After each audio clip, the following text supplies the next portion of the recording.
Disaster begins from the mouth, part 5 of 6, on Between Master and Disciples, given in English on December 26, 1992 in Santimen, Taiwan, also known as Formosa.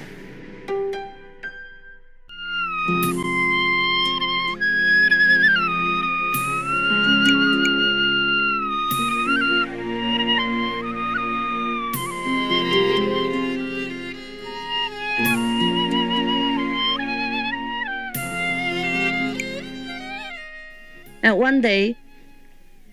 one day I said, at that time there was a monk attendant. Yeah, there was a attendant, a monk, and he sat next to me.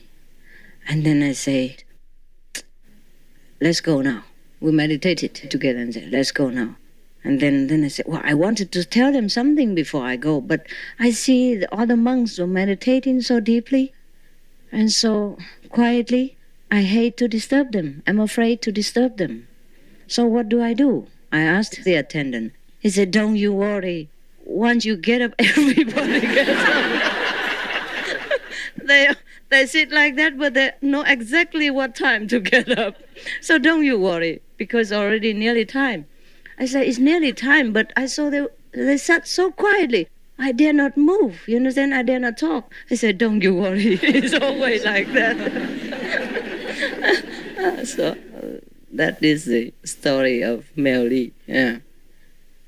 So you see, even good noise, if untimely, is also disturbing, right? Anyhow, the most important is our inner noise. Make sure that we calm our inner turbulence. That's important. And that we can do by meditation and by listening to the high level of explanation, etc. Of course, any explanation is not the highest means, understand? And to convey the sense of grandeur of the absolute. But still, we cannot use any other means.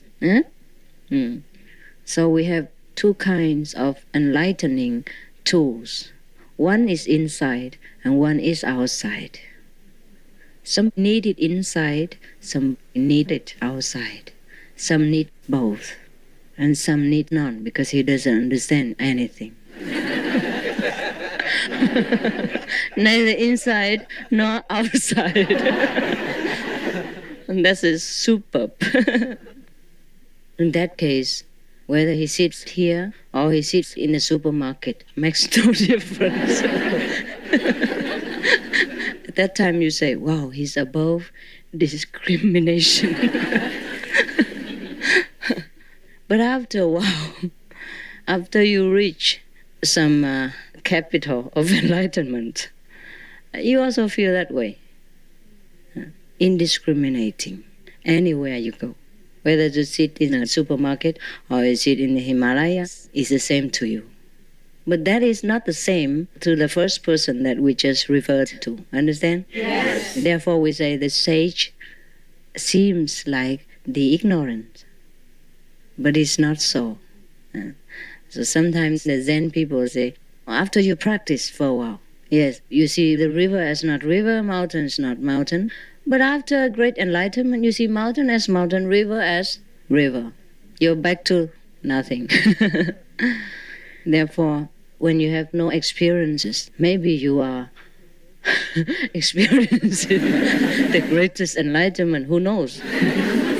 Maybe the Hong Kong guy yesterday, he was on the highest peak. But the way he asked, it doesn't seem so. Understand? He closed himself in a shell.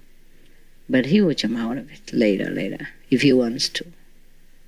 We cannot be attached, understand, to anything, even experiences. That's why we should not talk about it at random, except on a special occasion, or the master required it, or people required, and the master allowed. Understand? Yes. Otherwise, everybody thinks, wow, fantastic, I want one. It's different. Yeah? The patients are different. And then if he wants to get well very fast, he wants the same medicine. He sees the patient next door drink the pink medicine and gets well in 1 week. He says to the doctor, I want that. I want this black one. I want a pink one.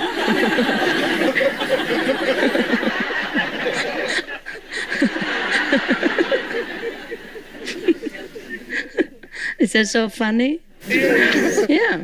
Well, yesterday afternoon, that Hong Kong boy, he experienced nothing. He come here. He thinks we enjoy too much. So he couldn't get enlightenment. He didn't want it. Well, we can enjoy, but he doesn't have to. Yeah? If he came here to seek just meditation, just to train his bottom, then he can do so. Right? We didn't really bind anybody to any fast rule here. Right? I didn't count your names when you came for bonfire. You can come or not come. Understand? Yeah, just because it's Christmas. And then since we are not always together, we relax. Every retreat is different. There are no fixed rules with me. Understand? Yes. I have been in retreat for 2 months. It's enough for you to use. No need for you to do it.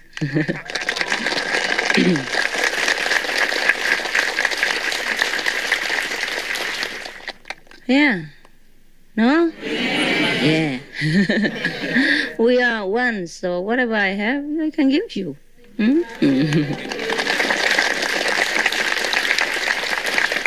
So, by thy fruits shall thou be known, right? Yeah. The fruit speaks for the trees. Speaks by itself, right? So you were happy, you were in bliss, and you were happy, huh? For nothing. You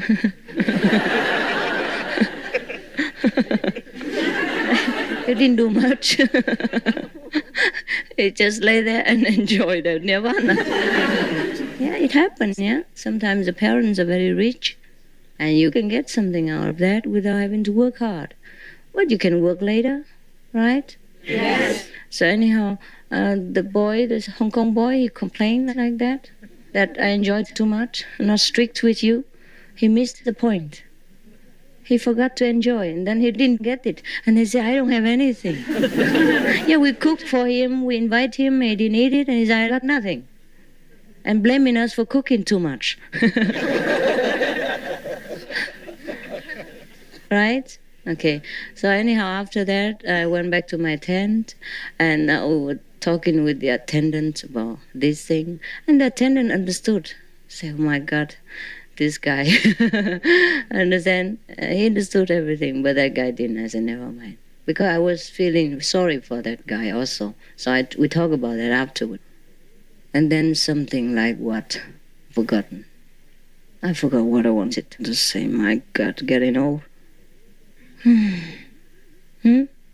What was it that I wanted to talk about? You know? I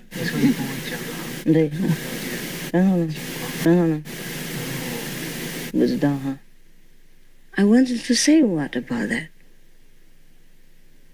What was it before, please? Huh?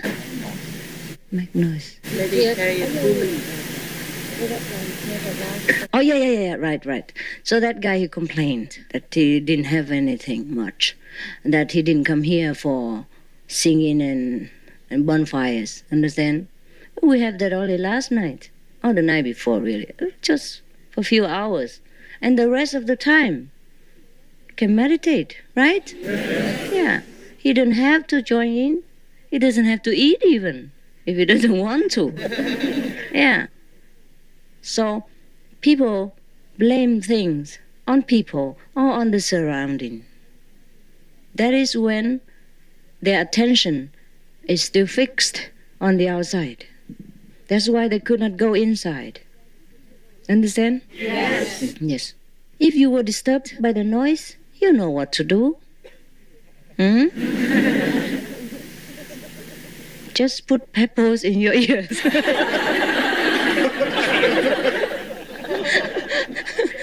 We have so many small stones for this purpose. Everywhere you can pick up pebbles and stuff your ears, your nose, anything with them. So there should not be any complaints. Understand? Any complaint is self-complaint. There's nothing to complain about here, right? We have a very, very flexible schedule just so that you can adjust yourself to whatever you want, right?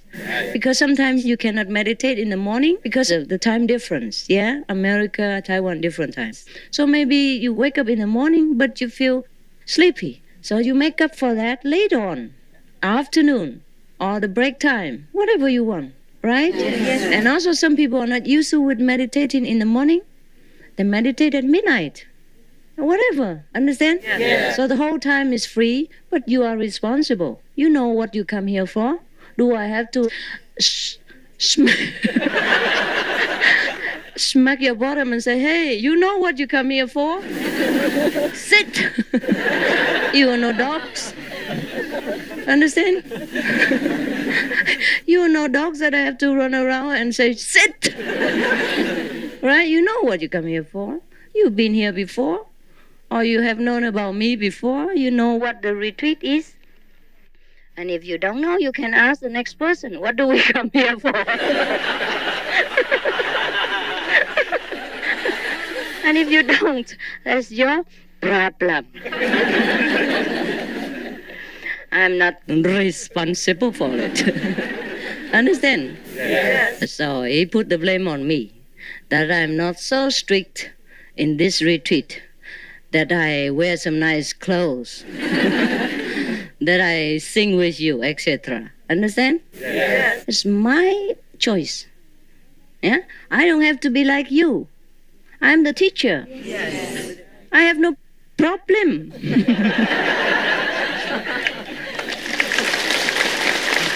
Yeah.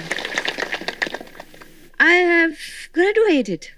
Why do you expect me to sit there? Yeah?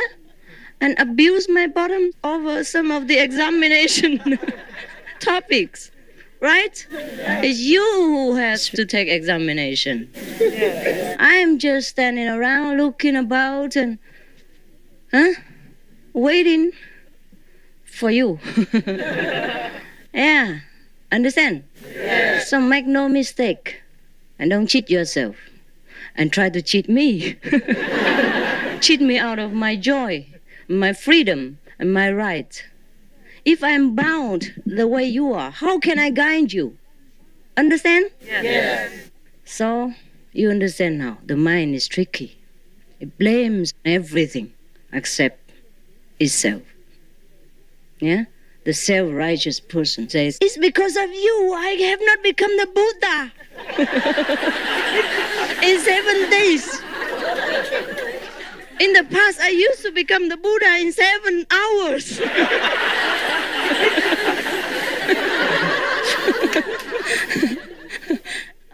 Yeah. You know it all, huh? Yeah. So after you heard some complaint like this, you can only shake your ears and wash him. You might get an infection. You understand very well what I'm talking about? Yes. Is there any indigestion? Constipation? Nothing, huh? No. Okay. Very simple. Very, very simple. You have grown up, and especially such a person who has been in a few retreats already. And if he doesn't want to grow, as he wants me to bath him like a baby all the time, I have no interest in doing that, right? You have to grow by yourself. I cannot grow for you. It is impossible. Right?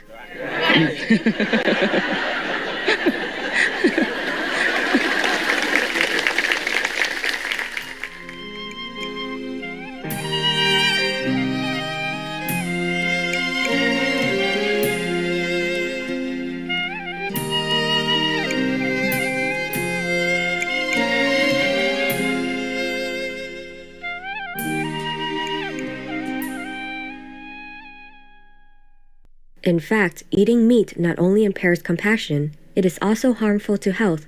Therefore, some Mahayana sutras, such as the Brahmanet Sutra and the Shurangama Sutra, forbid eating meat and stress the importance of a vegetarian diet. Venerable Master Sheng Yen, vegetarian.